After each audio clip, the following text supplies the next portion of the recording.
चलो बच्चों, आप सबका स्वागत है मिश्रा मैथमेटिक्स में। तो इस साल के लिए हमने डिसाइड करा है कि मैं आप लोगों के लिए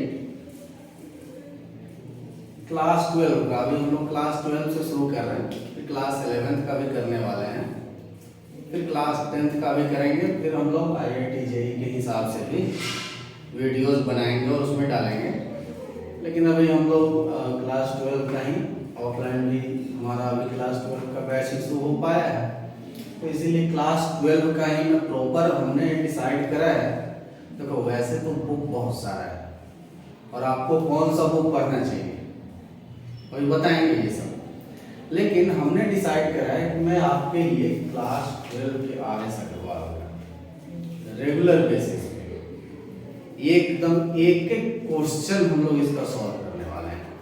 मैथ्स के लिए क्लास 12 RS अग्रवाल, क्लास 11 का भी आने वाला है, पाइपलाइन में है, सारे वीडियोज आने वाले हैं, लेकिन अभी हम लोग स्टार्ट करने जा रहे हैं क्लास 12 के RS अग्रवाल।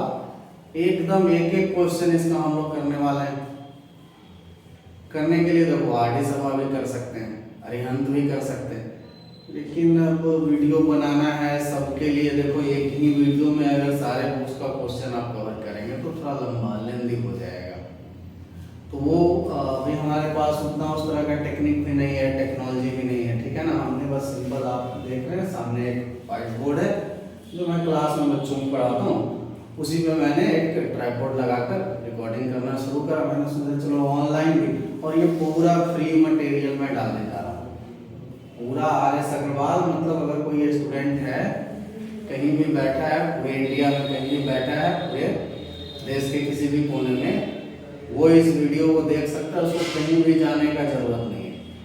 आराम से आपका जो CBSE का बोर्ड है, इवन आप मान लीजिए बिहार बोर्ड के भी स्टूडेंट हैं, आराम से आप हमारा वीडियो रेगुलर बेसिस पे देखेंगे और आप आराम से बोर्ड में एकदम अच्छा नंबर लेकर आ सकते हैं। रह गया बात JEE मेंस का और एडवांस का, तो उसके लिए थोड़ा और तो पढ़ना ही पड़ेगा, सिंपल सी बात है। RS अग्रवाल से तो वो होने वाला नहीं, तो उसके लिए भी हम लोग करने वाले हैं, धीरे धीरे हम लोग सब कुछ करेंगे, सबका वीडियो बनाएंगे और सब आपके लिए है एकदम फ्री ऑफ कॉस्ट। बस आपको क्या करना है, वीडियो को लाइक करना है, चैनल को सब्सक्राइब करना है, ठीक है, बस इतना आपको करना है, बाकी काम मेरा है। अब क्लास 12 का जो पहला टॉपिक हम लोग, अच्छा देखिए, अगर आप बुक्स की बात करते हैं, इन जनरल अगर देखा जाए, अगर बुक्स आप मैथ्स में बात करते हैं, तो देखिए मैथ्स के लिए अगर आप बोर्ड के हिसाब से, मान लीजिए आपका टारगेट फिलहाल के लिए CBSE बोर्ड है, तो बोर्ड के हिसाब से आप NCERT प्लस कोई भी एक बुक ले लीजिए, RS अग्रवाल या RD शर्मा, आप कोई भी कर सकते हैं। RS अग्रवाल या आप NCERT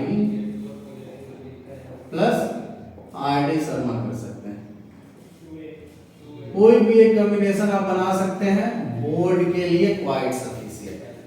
और ऐसा नहीं है कि ये बोर्ड के लिए है तो इससे आपको मेंस में कोई हेल्प नहीं मिलने वाला। अगर आप ये कॉम्बिनेशन सेलेक्ट करते हैं तो इससे आपको JEE मेंस में भी बहुत हेल्प मिलने वाला है। और अगर आप फाइनली JEE मेंस के लिए चाहते हैं, देखो बुक का तो मतलब मान लो कि कितना बुक है आप काउंट भी नहीं कर सकते हो, और सारे बुक आप बना भी नहीं सकते। क्वेश्चन उठता है सर क्या बनाया जाए, कम से कम कितना पढ़ना है ताकि हमारा काम हो जाए, सफिशिएंट हो। तो उसके लिए देखिए मैं सजेस्ट करता हूं आपको NCERT बना लीजिए, प्लस इससे थोड़ा बेहतर कंसेप्ट आपको मिल जाएगा RD शर्मा में, आप इसको कर सकते हैं, प्लस JEE मेंस का क्वेश्चन है। देखो ये मान लो जो बहुत लेजी टाइप का विद्यार्थी है, जिसको मतलब इतना पढ़ने वढ़ने का ज्यादा मन नहीं करता, वो सोचता है हम कम से कम पढ़ेंगे और हमारा काम बन जाना चाहिए, तो आप ये कॉम्बिनेशन सेलेक्ट कर लीजिए। इससे कम में तो थोड़ा मुश्किल है फ्रैंकली स्पीकिंग, तो कम से कम इतने का आपको कॉम्बिनेशन लेकर चलना पड़ेगा, अगर बेहतर करना चाहते हैं तो आरडी शर्मा की जगह पे आप अरिहंत पब्लिकेशन का बुक यूज कर सकते हैं। और जेई मेंस का देखो होने के लिए तो 40 साल का क्वेश्चन बैंक 42 साल का आने लगा है, लेकिन कम से कम मैं बोलता हूँ 10 इयर्स का, कम से कम these are the minimum requirement. 10 साल का क्वेश्चन बैंक को कम से कम बनाइए। और देखिए आजकल क्या है ना, एक ही साल में अगर आप मेंस की बात करते हैं तो बहुत सारा सेट आ गया है, तो इवन आप 5 साल का भी बनाते हैं तो क्वेश्चन बहुत सारे मिल जाएंगे आपको, तो वो सफिशिएंट होगा आपके लिए। कम से कम मेंस तो आप निकाल नहीं सकते। तो आप अपने हिसाब से देख लीजिए कौन सा आपको कॉम्बिनेशन लेकर चलना है। वैसे मैं आपको ये फर्स्ट कॉम्बिनेशन के हिसाब से कराने वाला हूँ, क्योंकि क्या है ना कि ये ऑनलाइन है, रिकॉर्ड करना पड़ता है, तो उसको अपलोड करना है, और हमारे पास अभी उतना एडवांस टेक्नोलॉजी है नहीं। हमने तो बस सिंपली क्या करा है, फोन से आपको रिकॉर्ड करके डालो। मैंने सोचा चलो देखो ऐसा ऑनलाइन तो मेरा कोई मतलब ऐसा अभी तक फिलहाल तो कोई ऐसा हमने अभी तक डाला नहीं अपना वीडियो, लेकिन मैंने सोचा कि चलो मतलब कहीं भी कोई है और उसको पढ़ना है, कम से कम बेसिक उसका रिक्वायरमेंट है, कोई गांव में बैठा है तो उसका बेसिक रिक्वायरमेंट तो कम से कम पूरा हम कर ही सकते हैं। तो इसीलिए हमने NCERT plus R S Agarwal का कॉम्बिनेशन बनाया है। इसमें एनसीईआरटी के भी, और अभी फिलहाल में 12th के लिए CBSE board and Bihar board, ये दोनों पे फोकस कर रहा हूँ।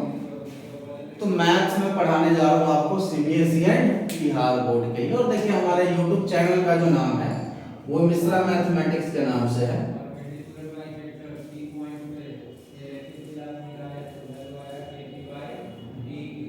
तो आप इसको ना थोड़ा सा क्या करेंगे, मिश्रा मैथमेटिक्स पे जाएंगे, इसको थोड़ा लाइक करिए वीडियो को, इसको थोड़ा सब्सक्राइब करिए, ठीक है। और मेरा नाम हुआ अम्बरीश कुमार मिश्रा AK मिश्रा। तो चलिए ये बेसिक इंट्रोडक्शन हो गया, लाइक सब्सक्राइब जरूर करना है। अब आ जाते हैं हम लोग, हमने सोचा है कि हम कोई एक टॉपिक से स्टार्ट करेंगे, तो हम अभी मैट्रिक्स से स्टार्ट करने वाला है। बड़ा इंपॉर्टेंट टॉपिक है और बहुत आसान भी है, और बहुत सारे क्वेश्चंस भी आते हैं इससे। बिहार बोर्ड में तो मतलब पूछो ही मत, इतना क्वेश्चन धड़धड़ा के एकदम मैट्रिक्स से क्वेश्चन आता है। तो आ जाइए हम लोग शुरू करते हैं मैट्रिक्स।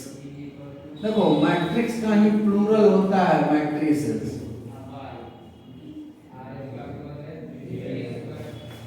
तो सबसे पहले हम डिफिनीशन की बात करते हैं। देखिए ऐसा है कि मैं डिफिनीशन कई बार बोल दिया करूंगा मैथ में, वैसे डिफिनीशन कि पूछता उसका तो है नहीं, तो मेन हमारा क्वेश्चन है, तो मैं डिफिनीशन कई बार बोल दिया करूंगा। आप पॉज करके सुनिए, मन करे तो आप नोट भी बना सकते हैं वहां से, ठीक है। तो डिफिनीशन मैट्रिक्स का हम लोग समझते हैं। मेरा काम समझाने का होगा, कुछ नोट्स वगैरह बनाना है, आप वीडियो को पॉज करिए, वहां से नोट डाउन करिए। तो मान लीजिए डिफिनीशन हमें मैट्रिक्स का देना है, तो डिफिनीशन में बड़ा NCERT based definition, a matrix is a rectangular array, या सीधा ऐसे लिखो, इट इज, इट मतलब मैट्रिक्स की बात कर रहे हैं, it is a rectangular array. अब देखो एरे का मतलब होता है अरेंजमेंट, एरे का मतलब होता है arrangement. It is a rectangular array of numbers और फंक्शंस। देखो फंक्शंस से घबराना नहीं है, फंक्शंस मतलब मान लीजिए एक्स स्क्वायर है, साइन एक्स है, कुछ भी हो सकता है मैट्रिक्स के अंदर, ठीक है। तो रेक्टेंगुलर अरेंजमेंट होता है किसका, उसमें नंबर्स भी आ सकता है, कोई वेरिएबल भी हो सकता है, ठीक है ना। तो देखिए जब भी आप इस वर्ड को पकड़िए, रेक्टेंगुलर की बात करते हैं, इसका मतलब आपका कुछ लेंथ बनता है, कुछ विड्थ बनता है, ठीक है। तो देखो रेक्टेंगुलर में आपका ऐसे होगा, कुछ लेंथ बनेगा और कुछ विड्थ जैसा बनेगा। तो देखो जब लेंथ आपका बनाते हैं, मतलब जब हॉरिजॉन्टल लाइन बनाते हैं, और ये हो गया मान लो वर्टिकल लाइन, तो आपका रेक्टेंगल जैसा अरेंजमेंट बनता है। तो देखिए ये जो हॉरिजॉन्टल लाइन में आप नंबर्स को या एलिमेंट्स को डालते हैं, इसको हम लोग रो बोलते हैं। क्या बोलते हैं? रो। और नंबर्स से आपका वर्टिकल लाइन जैसा बनेगा उसको बोलेंगे कॉलम। उसको क्या बोलेंगे? कॉलम। तो देखिए रो का संख्या कुछ भी हो सकता है, कॉलम का संख्या कुछ भी हो सकता है। कुछ भी मतलब एक रो हो सकता है, दो रो हो सकता है, तीन रो हो सकता है। देखिए यहाँ पे हमने 4 हॉरिजॉन्टल लाइन बनाया तो 4 रो है हमारे पास, 2 वर्टिकल लाइन मतलब 2 कॉलम है हमारे पास। तो आप देखेंगे 4 रो और 2 कॉलम मिलके 8 जगह पे इंटरसेक्ट करता है। 8 जगह पे क्या करता है? इंटरसेक्ट करता है। तो इसका मतलब इस 8 जगह पे आपका कोई ना कोई एलिमेंट आने वाला है। तो कितना रो और कितना कॉलम है वहां से आपको पता चलता है कि नंबर ऑफ एलिमेंट्स कितना होने वाला है। और मैट्रिक्स को लिखते कैसे हैं? तो ऐसे लिखते हैं, देखिए कैपिटल लेटर इंग्लिश का जो है ABCDEFGH, इससे हम मैट्रिक्स को रिप्रेजेंट करते हैं। तो मान लीजिए आपको मैट्रिक्स ए लिखना है। इस मैट्रिक्स में अगर आपको इसी हिसाब से देख लीजिए, आपको बनाना है 4 रो 2 कॉलम। तो 4 रो का मतलब 1 रो 2 रो 3 4, 2 कॉलम मतलब 1 कॉलम 2 कॉलम, कॉलम मतलब वर्टिकल लाइन, रो मतलब हॉरिजॉन्टल लाइन। तो आपको एलिमेंट ऐसे लिखना पड़ेगा, एक एलिमेंट यहाँ यहाँ यहाँ यहाँ यहाँ यहाँ यहाँ और। तो एलिमेंट क्या हो सकता है? कुछ भी हो सकता है। एलिमेंट का वैल्यू तो मान लो -1 है, 6 है, 7 है, -4 है, 0 है, 5 है। क्या डेसिमल में हो सकता है? बिल्कुल हो सकता है। 2.6, 9.1, कुछ भी हो सकता है। तो फ्रैक्शन में हो सकता है, डेसिमल में हो सकता है, उसमें कोई दिक्कत नहीं है। एलिमेंट का वैल्यू कुछ भी हो सकता है। ये अंदर में जो आपने ये सब लिखा है इसको हम लोग बोलते हैं एलिमेंट। क्या बोलते हैं? एलिमेंट। ये मैट्रिक्स का एलिमेंट। अब देखिए रो का संख्या आप गिन लीजिए। तो देखेंगे आप ध्यान से, आपका हॉरिजॉन्टल लाइन एक बन रहा है -1 6, एक बन रहा है 7 -4 से, एक इससे बन रहा है और एक इससे बन रहा है। तो हॉरिजॉन्टल लाइन का संख्या 4 बन रहा है, लेकिन वर्टिकल लाइन 2 ही बन रहा है। तो ये जो हॉरिजॉन्टल लाइन और वर्टिकल लाइन है, इससे हम ऑर्डर डिफाइन करते हैं। तो देखो ऑर्डर ऑफ ए मैट्रिक्स क्या होता है? ऑर्डर बराबर होता है नंबर ऑफ रोज, रो का संख्या नंबर ऑफ कॉलम्स। अब यहाँ एक बात ध्यान रखिएगा, नंबर ऑफ रोज ये जो है ना साइन वैसे तो मल्टीप्लिकेशन का दिखता है, लेकिन इसको मल्टीप्लाई करना नहीं होता है। जैसे मान लीजिए इस मैट्रिक्स का ऑर्डर ऑफ मैट्रिक्स ए लिखना है, तो ऑर्डर ऑफ मैट्रिक्स ए अगर लिखना है तो रो का संख्या 1 2 3 4, तो 4 लिखेंगे, क्रॉस का साइन जरूर डालेंगे, फिर कॉलम का संख्या 2 लिखेंगे। लेकिन इसको 4 गुना 2 करके 8 नहीं लिखना है। 8 आपका ऑर्डर नहीं होगा, ऑर्डर आपका 4/2 होगा। इसको पढ़ेंगे क्या? 4/2। तो ऑर्डर जो होता है वो m/n होता है। जनरली हम लोग रो के संख्या को m से रिप्रेजेंट करते हैं एंड कॉलम के संख्या को n से रिप्रेजेंट करते हैं। तो ऑर्डर किसी भी मैट्रिक्स का m/n होगा। m मतलब रो का संख्या, n मतलब कॉलम का संख्या। और इसको मल्टीप्लाई करके नहीं लिखना है, ये इसी ये स्टाइल ऑफ राइटिंग है, वे ऑफ राइटिंग है। 4/2 ऑर्डर का मैट्रिक्स बनाइए, ठीक है। अब आ जाइए, ऑर्डर के बाद एक इंपॉर्टेंट होता है हमारा नंबर ऑफ एलिमेंट्स। तो number of elements in A matrix, इसके लिए आप m और n को गुणा कर देंगे। इसके लिए आप गुणा कर देंगे m into n, मतलब 4 into 2। ये 4 into 2 है, ठीक है। तो ये 8 हो जाएगा। हम इसकी बात कर रहे हैं, number of elements of matrix है, ऐसे लिख सकते हो आप, number of elements of matrix A. तो मैट्रिक्स ए के लिए आप मल्टीप्लाई कर देंगे। तो देखो ध्यान देंगे, ऑर्डर अगर बोला जाता है तो आपको मल्टीप्लाई नहीं करना है, लेकिन मैट्रिक्स में एलिमेंट का संख्या पता करना है तो उसके लिए आप मल्टीप्लाई कर देंगे। तो ये बात ध्यान रखेंगे। कई लोग ऑर्डर इसको 4 into 2 और करके 8 लिख देते हैं, ऑर्डर इज 8, तो गलत हो जाएगा। ऑर्डर ऐसे ही लिखा जाएगा। और अच्छा एक और बात ध्यान रखना, रो का संख्या ही पहले लिखना है, फिर ये क्रॉस का साइन, फिर कॉलम का संख्या। उल्टा नहीं कर सकते हैं, 2/4 नहीं लिख सकते हैं। तो आपको हमेशा हॉरिजॉन्टल लाइन मतलब रो का संख्या बाय कॉलम का संख्या। ठीक है, तो ये आपका हो गया बेसिक डिफिनेशन मैट्रिक्स का, और ये हो गया आपका ऑर्डर, और ये फॉर्मूला हो गया नंबर ऑफ एलिमेंट्स। इसका हो गया नंबर ऑफ एलिमेंट्स। अब देखिए इस मैट्रिक्स को लिखने का एक शॉर्टकट में ऐसे तरीका है, जब आप क्वेश्चन देखेंगे ना आपको ऐसा लिखा हुआ मिलेगा, तो क्वेश्चन कुछ इस तरीके से रहेगा। बोलेगा कि एक मैट्रिक्स है ए और इसके अंदर में ए दे देगा और यहाँ पे आई जे दे देगा। अब समझते हैं ये क्या है, और मान लीजिए आई और जे का वैल्यू भी आपको दे देगा, ऐसे दे सकता है आई का वैल्यू 1 2 3 तक जाएगा और जे का वैल्यू 1 2 2 तक ही जाएगा, मान लो फिलहाल। तो इससे समझते हैं, देखो ये जो स्मॉल ए है ना, देखो ये सबका सब क्या कहलाता है, एलिमेंट कहलाता है। मैट्रिक्स का क्या कहलाता है, एलिमेंट। अब ये जो स्मॉल ए होता है वो सिंबल होता है एलिमेंट का, सिंबल होता है एलिमेंट का, मैट्रिक्स के एलिमेंट का, सारे एलिमेंट के लिए, इसमें जितने भी एलिमेंट के लिए सबके लिए जनरल सिंबल आपका स्मॉल ए होगा। अब ये आई और जी क्या लगा है, तो देखो ये जो दो सफिक्स है, इसमें पहला सफिक्स जो है वो रो की संख्या को रिप्रेजेंट करेगा, दूसरा सफिक्स कॉलम की संख्या को रिप्रेजेंट करेगा। अब i का वैल्यू 1 2 3 तक जा रहा है, इसका मतलब रो का संख्या टोटल कितना होने वाला है, 3 रो, एंड कॉलम का संख्या 2 होने वाला है। तो इस मैट्रिक्स में 3 रो 2 कॉलम है। देखो इसी को ऐसे भी लिखा जा सकता है A 3 रो 2 कॉलम, मतलब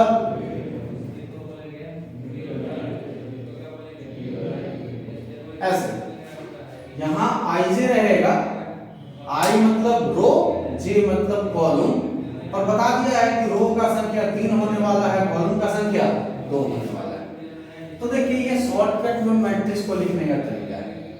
और इसके साथ साथ आपको ऐसा दे देगा कि भैया ये जो AIJ है इसके लिए ये फॉर्मूला है, मान लो ऐसा दे देगा I स्क्वायर प्लस J,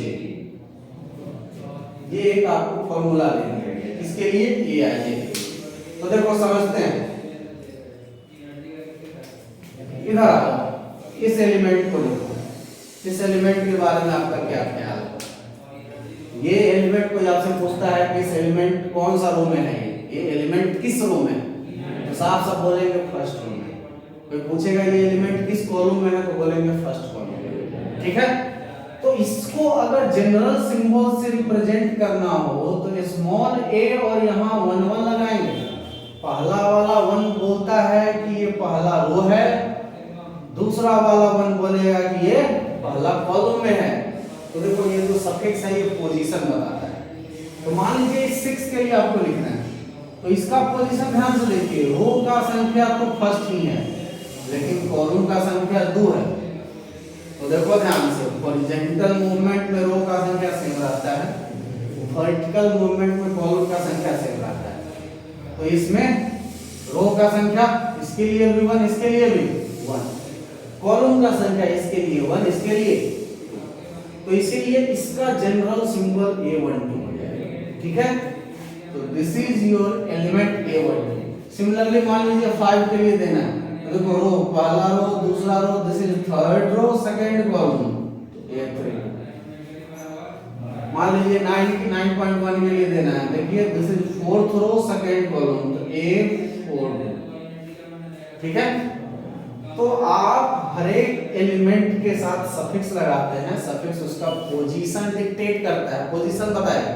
ठीक है, तो चलिए अब इस क्वेश्चन पे आ जाइए, बड़ा सिंपल सा है। आपको बता दिया गया है कि i का वैल्यू 3 तक, मतलब रो का संख्या 3 होने वाला है, कॉलम का वैल्यू 2, तो अगर रो का संख्या 3, कॉलम का संख्या 2, तो एलिमेंट का संख्या 3 गुने 2 6, एलिमेंट का संख्या 6। तो देखो कुछ ऐसा केस बनेगा सॉल्यूशन में, आप समझिए, आपका एक मैट्रिक्स बनेगा जिसमें 3 रो होगा, मतलब 3 हॉरिजॉन्टल लाइन, 2 कॉलम मतलब 2 वर्टिकल लाइन। तो देखो ये point of intersection 1 2 3 4 5 6 point of intersection बनेगा। ठीक है, एलिमेंट आपका पॉइंट ऑफ इंटरसेक्शन पे आएगा। अब यहाँ वाला जो एलिमेंट है इसके बारे में आप बोलेंगे कि दिस इज योर A11, ये पहला रो पहला कॉलम का एलिमेंट है, ये आपका फर्स्ट रो सेकंड कॉलम का एलिमेंट है। इसके बारे में क्या कहेंगे, ये सेकंड रो फर्स्ट कॉलम है, ये सेकंड रो सेकंड कॉलम, ये थर्ड रो फर्स्ट कॉलम, ये थर्ड रो सेकंड। तो कुछ नहीं करना है, यही आपका मैट्रिक्स ए हो गया। तो मैट्रिक्स ए आप ऐसे लिखेंगे A11 12 21 22 और फिर आपका क्या हो जाएगा 31। ये आपका मैट्रिक्स हो गया, ये जनरल मैट्रिक्स हमने लिख लिया। अब बारी बारी से सबका वैल्यू निकालेंगे। देखो ये बड़ा इंपॉर्टेंट है, पोजीशन लिखने में कोई कंफ्यूजन नहीं होना चाहिए। किस एलिमेंट का क्या पोजीशन है, आप एलिमेंट देखेंगे, उसके लिए रो देख लीजिए, वह एलिमेंट किस रो में, पहला सफिक्स हमेशा रो का डालेंगे। ये दूसरा रो में है तो पहला सफिक्स दो डालेंगे। फिर इसके लिए कॉलम तो पहला ही है तो सेकंड सफिक्स की जगह पे वन डाल देंगे। और ए तो हमेशा ही हम लोग सिंबल बनाकर चलते हैं किसका, मैट्रिक्स के। तो देखिए ये जो मैट्रिक्स आपका हो गया, इसमें 6 एलिमेंट आ गया। 6 एलिमेंट का हमने जनरल सिंबल या जनरल नाम लिख दिया है। अब बारी बारी से सबका वैल्यू पता करेंगे यूजिंग दिस फॉर्मूला। ये जो आपको दिया है, क्यों दिया है, ये आपको दिया है इसका वैल्यू निकालने के लिए। तो देखिए अब इस फॉर्मूला का यूज करेंगे। A11 यहाँ देखो फॉर्मूला क्या कहता है, पहला सफिक्स का स्क्वायर कर देना है, फिर उसमें दूसरा सफिक्स का वैल्यू जोड़ देना है। तो देखो इधर पहला सफिक्स 1 है तो 1 का कर दो स्क्वायर, 1 का कर दो स्क्वायर, इसमें दूसरा सफिक्स भी 1 है, जोड़ दो, कितना आ जाएगा 2। तो देखो A11 का वैल्यू हो गया 2। इसी तरीके से मान लीजिए आपको A12 का वैल्यू निकालना है, तो फर्स्ट सफिक्स का स्क्वायर तो 1 का स्क्वायर प्लस इसमें 2 जोड़ देंगे तो 2 + 1 कितना हो जाएगा 3 हो जाएगा। इसी तरीके से आगे आप लोग बढ़ते चले जाएंगे। तो मान लीजिए सबका वैल्यू हम निकाल देंगे और सबका सब हम लोग क्या करने वाले हैं, डाल देंगे वापस जाकर इसमें। तो A11 12 के बाद A21 का वैल्यू निकाल देंगे हम लोग। तो A21 देखो फॉर्मूला से ना, पहला सफिक्स का स्क्वायर तो 2 का स्क्वायर प्लस दूसरा सफिक्स 5, A22 पहला सफिक्स का स्क्वायर प्लस दूसरा सफिक्स 6, A31 फर्स्ट सफिक्स का स्क्वायर 3 स्क्वायर प्लस 1 10 और A32 फर्स्ट सफिक्स का स्क्वायर प्लस 9 11।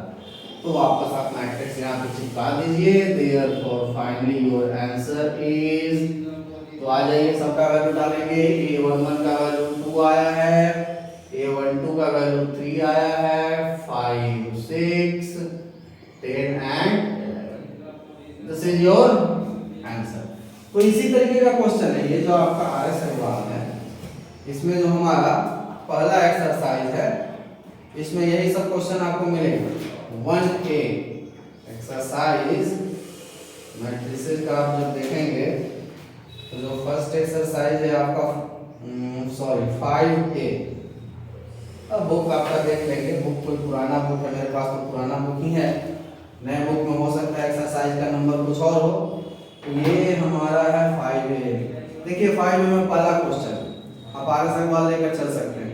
सिंपली इसमें क्या बोलता है, एक मैट्रिक्स दिया है, इसमें बोल रहा है कि इस मैट्रिक्स में कितना रो है, रो का संख्या बताइए। देखिए मैट्रिक्स ऐसा दिया है, ये फर्स्ट क्वेश्चन यार शुरुआत है एक्सरसाइज 5A मैट्रिक्स का।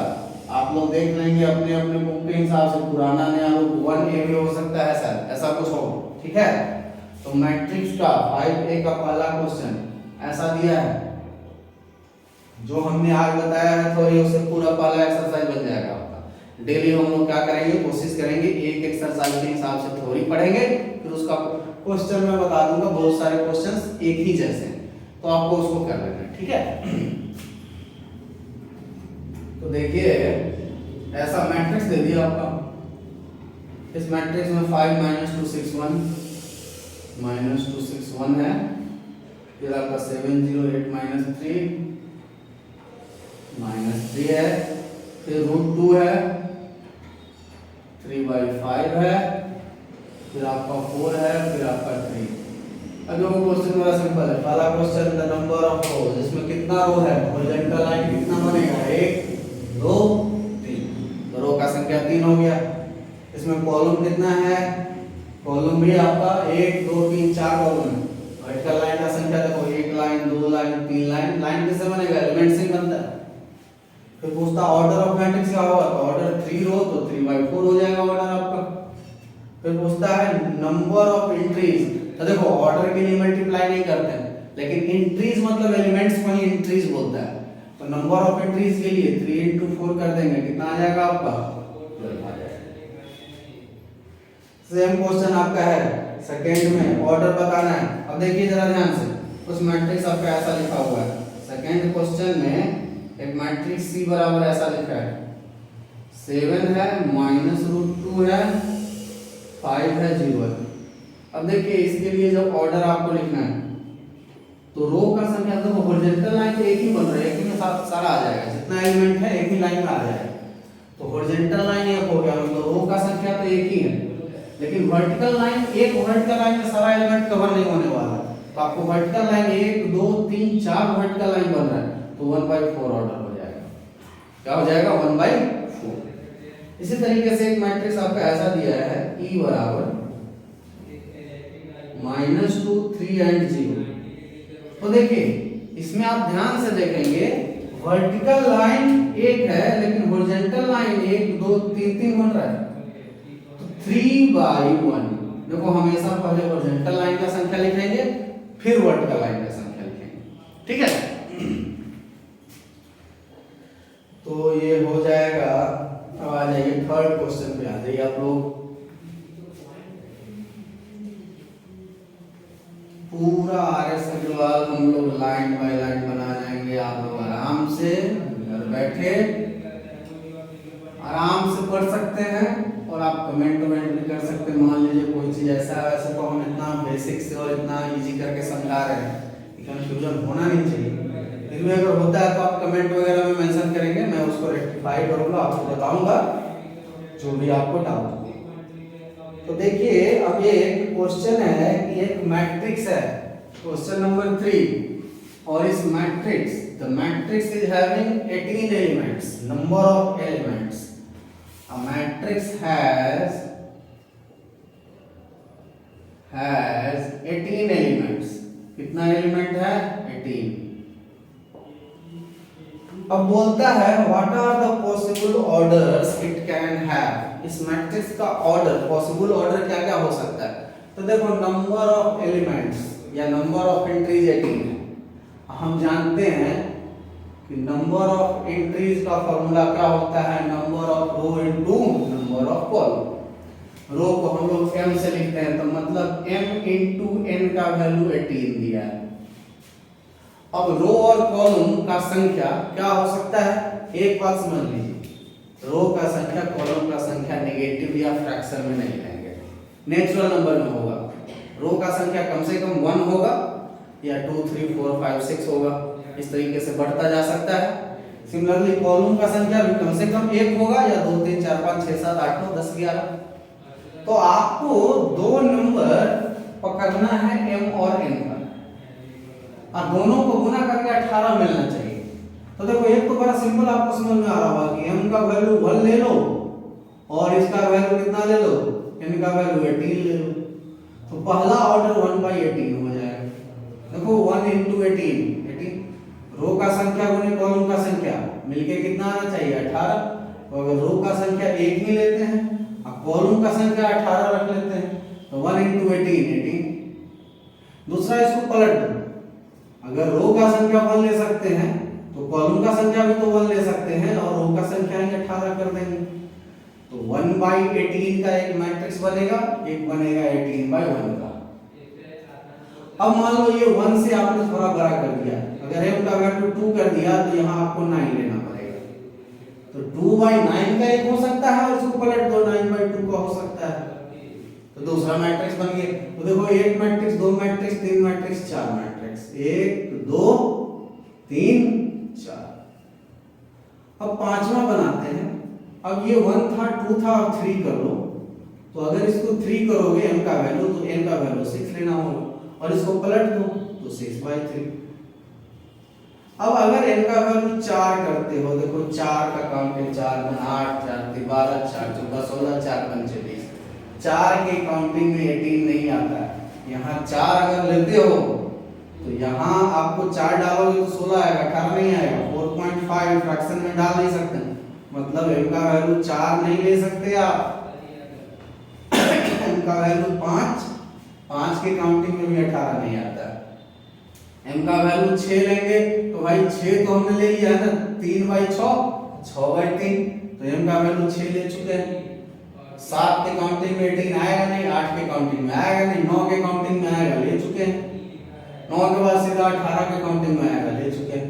तो यही आपका 1 2 3 4 5 6 पॉसिबल ऑर्डर हो सकता है अगर मैट्रिक्स में एलिमेंट का संख्या कितना है 18। अब देखो इसमें एक और क्वेश्चन है, सेम क्वेश्चन है 4th नंबर, कहता है कि मैट्रिक्स में एलिमेंट का संख्या, मतलब m into n का वैल्यू दिया हुआ है 7, number of elements, number of entries 7 दिया है। इसके लिए मैट्रिक्स का पॉसिबल ऑर्डर क्या होगा? तो देखो ध्यान से, पहला तो बड़ा सिंपल है, m का वैल्यू 1 तो n का वैल्यू 7, और इसका पलट दो, अगर 7 तो 1, मतलब एक रो 7 कॉलम या 7 रो 1 कॉलम, ये तो 2 हो ही सकता है। अब मान लीजिए m का वैल्यू 1 से अगर 2 करेंगे तो 2 का काउंटिंग 2 गुना 4 2 3 6 2 4 8, 2 के काउंटिंग में 7 नहीं आता है तो नहीं ले सकते। 3 करेंगे, 3 के काउंटिंग में भी नहीं आता है, 4 के काउंटिंग में भी नहीं आएगा, 5 के काउंटिंग में भी नहीं आएगा 7, 6 के काउंटिंग में भी 7 नहीं आएगा, 7 के काउंटिंग में आएगा, ले चुके हैं। तो इसका मतलब और कुछ संभव ही नहीं है, क्योंकि देखो m और n का वैल्यू लेना है नेचुरल नंबर में, पहला बात, और दूसरा बात दोनों प्रोडक्ट करके 7 ही बनना चाहिए। तो ऐसा सेटिंग सिर्फ इसी दो के साथ संभव है, तो आपका यही 2 पॉसिबल ऑर्डर होगा, तो दोनों ही मैट्रिक्स आप बना सकते हैं। अब देखिए बाकी जो भी क्वेश्चन है, एक हमने IJ वाला क्वेश्चन आपको करा ही दिया है। देखिए एक आपको ऐसा ही क्वेश्चन 9 नंबर आपको बताते हैं, लेकिन सारा क्वेश्चन एकदम अब आप बना सकते हैं, सबका सब आसान क्वेश्चन, कोई दम नहीं है क्वेश्चन में। तो देखिए आप लोग पहला एक्सरसाइज कंप्लीट करेंगे, 9 क्वेश्चंस है टोटल, 9 नंबर क्वेश्चन में बता देता हूँ। कुछ क्वेश्चन जो सेम जैसा होगा, एक ही जैसा होगा, उसको हम क्या करते हैं, छोड़ देते हैं आपके लिए, आप भी तो कुछ बनाएंगे, और कोई डाउट होने से तो आप कमेंट में डाल सकते हैं, उसको बताएंगे। देखो 9 नंबर क्वेश्चन समझो क्या कहता है, एक 3/4 मैट्रिक्स बनाना है, 3/4 मैट्रिक्स बनाने बोल रहा है, ठीक है बना देंगे हम लोग 3/4। अब बोलता है उसका एलिमेंट जो है, उस एलिमेंट का ये फॉर्मूला है, एलिमेंट का फॉर्मूला ऐसा है, Aij यहाँ पे आपका लिखा हुआ है 1/2 और मॉड है, मॉड में आपका -3i + j है। देखो ये डंडा जैसा जो सिंबल है, ये किसका सिंबल है, आप लोग जानते ही होंगे, मॉड का सिंबल।